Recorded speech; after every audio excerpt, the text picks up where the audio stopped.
Salut à tous, c'est Antoine Moreau. Si vous aimez les voitures, vous êtes au bon endroit. Continuez à regarder cette vidéo, on passe tout de suite au sujet du jour. L'une des pièces les plus importantes de la suspension d'une voiture moderne est un produit composé de caoutchouc et de métal appelé Silent Block. Comme d'autres éléments, il s'use au cours de son fonctionnement, ce qui est signalé par un coup d'une intensité et d'un volume variable. Au moment où le mécanicien de la station-service identifie ce dysfonctionnement et vous propose d'acheter une nouvelle pièce, vous devez comprendre ce qu'est un Silent Block et quel est son rôle dans le châssis de la machine. Qu'est-ce qu'un Silent Block? Cette pièce se présente sous la forme d'un petit cylindre composé de 3 éléments. La partie extérieure est faite d'acier à parois minces et est équipée d'éléments d'assise, carapace et nervures de raidissement. Le noyau est un manchon métallique solide. L'espace entre l'élément extérieur et l'élément intérieur est rempli d'une composition élastique, caoutchouc ou polyuréthane. Synopsis.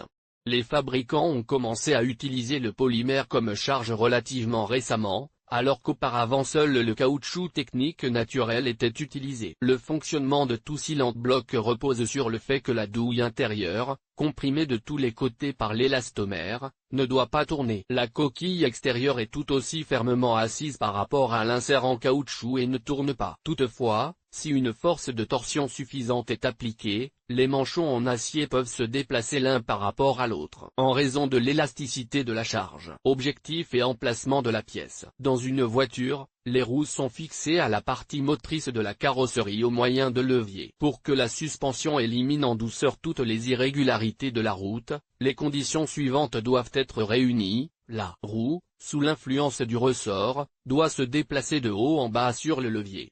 Elle est donc vissée à un essieu en acier, rigidement fixé au longeron. Pour absorber les petits nids de poules de la chaussée à la jonction du châssis et de la carrosserie, un joint élastique est nécessaire. Sinon, le conducteur et les passagers ressentiront les vibrations transmises par les roues. C'est pourquoi des Silent Blocks sont nécessaires pour assurer une liaison mobile et en même temps élastique entre la partie de la carrosserie et l'ensemble de la suspension de la voiture. Ils sont le joint qui atténue les petits chocs et permet au bras d'absorber les grosses bosses. La suspension est soutenue de chaque côté de la carrosserie en 2 ou 3 points. Dans le premier cas, elle est fixée à un levier et à une jambe de force, dans le second cas à 2 leviers et à un amortisseur. Autant de points d'attache existent, autant de paires de Silent Block sont utilisées comme coussinets d'amortissement. Le deuxième nom de la pièce caoutchouc métal est joint sec. Il caractérise la propriété des Silent Block de fonctionner sans lubrification, uniquement grâce à l'élasticité de l'insert entre les deux bagues en acier. Parallèlement, le rayon de rotation du levier est limité par la capacité du caoutchouc ou du polymère à se tordre. Mais pour la course de travail de la suspension de la voiture, ce rayon est tout à fait suffisant. Passons maintenant au point spécifique où se trouvent les joints secs,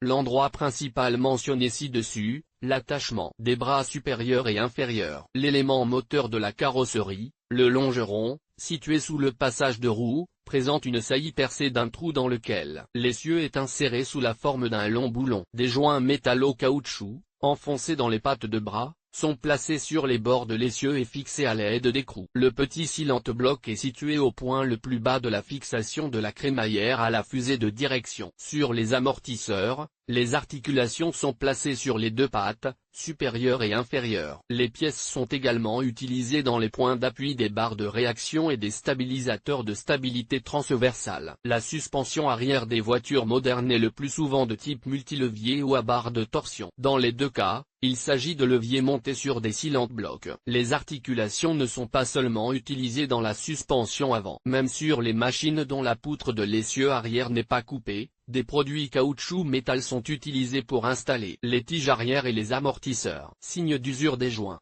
Le Silent Block est considéré comme un élément relativement fiable du châssis de la voiture. Les joints de levier endurent de 50 à 150 000 km, en fonction des conditions de conduite et de l'état des routes dans une région donnée. Ces pièces servent également aux barres de réaction, mais elles fonctionnent jusqu'à 50 000 km sur les amortisseurs, les jambes de force et les stabilisateurs transversaux. Les Silent Block ont une caractéristique désagréable, il est très difficile pour un automobiliste ignorant de diagnostiquer leur défaillance due à l'usure. Vous devez disposer d'une tranchée d'inspection, d'outils et, surtout, de compétences pratiques. Pour détecter le jeu du levier ou de la crémaillère, il faut savoir exactement comment accrocher la roue et à quel endroit de la voiture. Placer un démonte-pneu pour secouer tel ou tel élément de la suspension. Il existe un certain nombre de signes qui indiquent indirectement que les joints secs sont usés, des coups sourds et légers lors du franchissement de petits nids de poules.